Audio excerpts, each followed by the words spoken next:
नमस्ते। आज का पाठ है बाल गोविंद भगत, जो कि रामवृक्ष बेनीपुरी द्वारा लिखा गया है और जिनका जन्म बिहार के मुजफ्फरपुर जिले के बेनीपुर गांव में सन 1899 में और मृत्यु 1968 में हुई। शब्दों को बड़े अच्छे ढंग से कलमबद्ध करना इनकी कला है और इसीलिए इन्हें कलम का जादूगर भी कहा जाता है। तो बेटा, बाल गोविंद भगत जो पाठ है वह एक रेखा चित्र है। लेखक ने भगत जी के जीवन को बहुत करीब से देखा है। तो यहाँ उन्होंने भगत जी के व्यक्तित्व के बारे में इस तरह से बताया है कि जैसे हम सच में उन्हें देख रहे हो, जो मानवता, लोक संस्कृति, सामाजिक मान्यताओं को तोड़ने तथा परंपराओं से अलग हटकर निर्णय लेने की अद्भुत क्षमता रखते हैं। लेखक बता रहे हैं कि केवल वेशभूषा के आधार पर ही कोई सन्यासी नहीं होता। संन्यास का आधार जीवन के मानवीय गुण भी होते हैं और लेखक को भगत जी इसी आधार पर सन्यासी लगते हैं। तो बेटा, इस रेखा चित्र की एक विशेषता यह भी है कि भगत जी के माध्यम से हमें ग्रामीण जीवन की सजीव झांकी देखने को मिलती है। तो शुरू करते हैं पाठ। सबसे पहले इसमें बाल गोविंद भगत के व्यक्तित्व और उनकी वेशभूषा के बारे में बताया गया है। लेखक बता रहे हैं कि बाल गोविंद भगत मंझोले कद के, यानी ना ज्यादा बड़े और ना ही ज्यादा छोटे, यानी ठीक ठीक कद वाले व्यक्ति थे और रंग उनका गोरा था। उम्र 60 से ऊपर, सफेद बाल थे, लंबी दाढ़ी थी। साधुओं की तरह से जटाएं तो नहीं रखते थे, लेकिन चेहरा सफेद बालों से जगमग किए रहता था। कपड़े बहुत कम पहनते थे, कमर में लंगोटी और सिर पर कबीर पंथियों की तरह से कनफटी टोपी पहनते थे। जब जाड़ा आता यानी सर्दी आती थी तो काली कमली यानी काला कंबल ओढ़ लिया करते थे। माथे पर हमेशा रामानंदी तिलक चमकता रहता था, जो नाक के किनारे से शुरू होता था। गले में तुलसी की जड़ों की बेडोल माला होती थी। तुलसी की माला होती है ना, जो देखने में ऐसा लग रहा है जैसे लकड़ी के छोटे छोटे से दाने हों। आगे लेखक बता रहे हैं कि भगत के इस तरह के व्यक्तित्व और वेशभूषा से ये नहीं माना जाए कि वे साधु थे, नहीं, बिल्कुल गृहस्थ। लेखक को भगत की गृहिणी यानी उनकी पत्नी की तो याद नहीं है, लेकिन उनके पुत्र और उनकी पुत्रवधू को लेखक ने देखा था। थोड़ी खेती बाड़ी भी थी और एक अच्छा साफ सुथरा मकान भी था। अब देखो बेटा, बाल गोविंद भगत खेती बाड़ी करते तथा परिवार रखते हुए भी साधु थे। वास्तव में उनमें साधु की सभी विशेषताएं थी। वे कबीर को अपना साहब मानते थे तथा उन्हीं के गीतों को गाते थे, उन्हीं के आदर्शों पर चलते थे। कभी किसी से झूठ नहीं बोलते थे, खरा व्यवहार रखते थे, ना तो किसी से स्पष्ट बात करने में संकोच करते और ना ही किसी से बेवजह झगड़ा करते थे, ना तो किसी की चीज को छूते और ना ही काम में लेते थे। कभी कभी लोगों को उनके इस व्यवहार को देखकर बड़ा आश्चर्य होता था। वे कभी भी दूसरे खेत में शौच के लिए भी नहीं जाते थे। वे गृहस्थ थे, लेकिन उनकी सब चीजें साहब की थी। खेत में जो कुछ भी पैदा होता था उसे अपने सिर पर रखकर कबीरपंथी मठ में ले जाते थे, जो उनके घर से 4 कोस दूर था।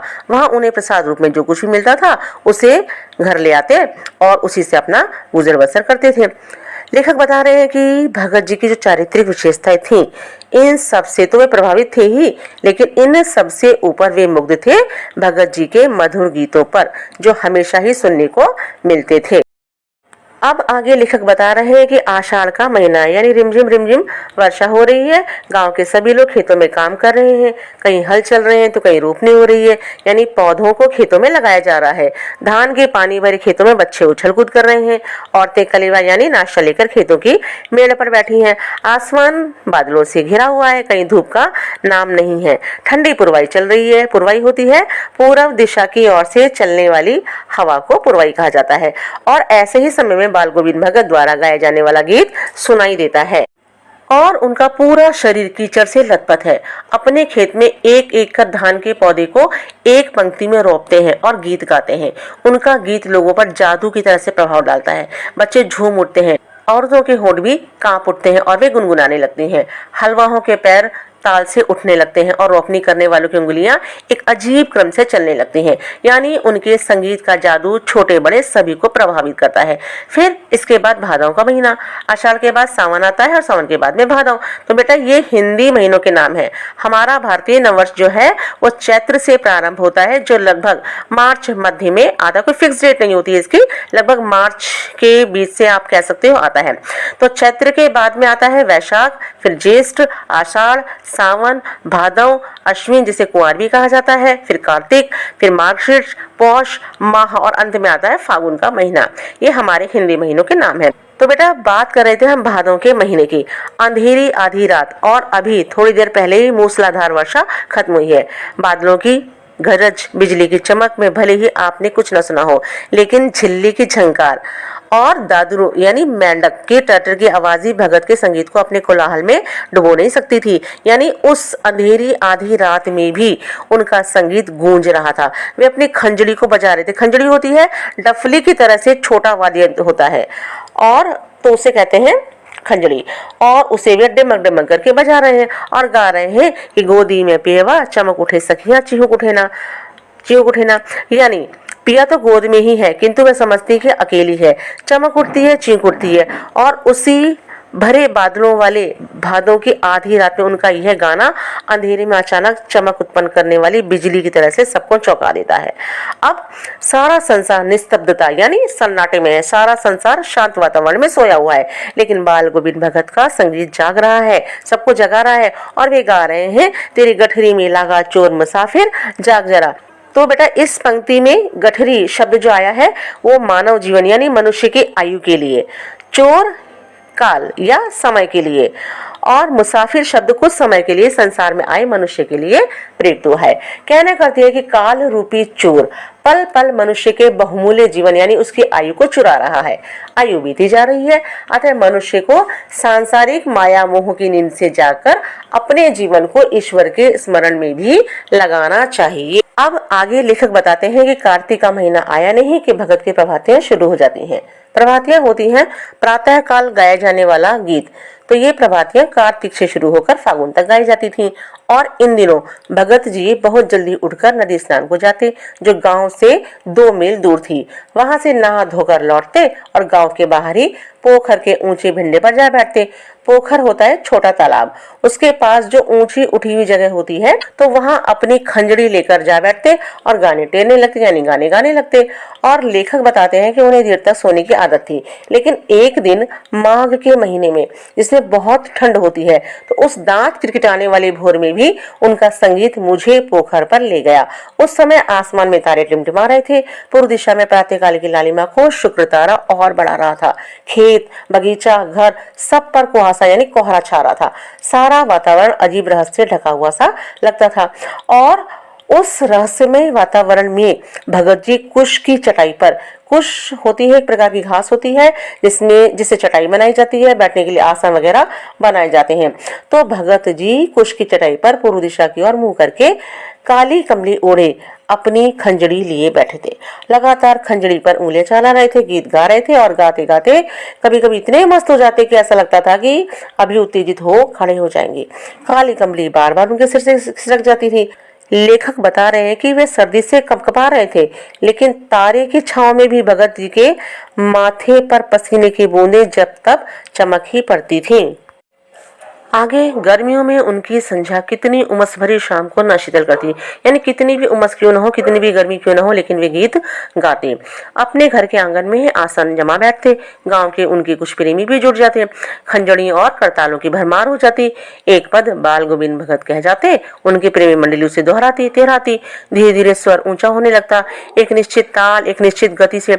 उस स्वर ताल के चढ़ाव के साथ साथ श्रोताओं के मन भी ऊपर उठने लगते। धीरे धीरे मन तन पर हावी हो जाता, और होते होते एक क्षण ऐसा आता कि बीच में खंजड़ी लिए बाल गोविंद भगत नाच रहे हैं, और उनके साथ सभी भक्त अपनी सुध-बुध खोकर नृत्यशील हो उठते। सारा आंगन नृत्य और संगीत से भर जाता। भगत जी की संगीत साधना का चरम उत्कर्ष उस दिन देखा गया जिस दिन उनका बेटा मरा।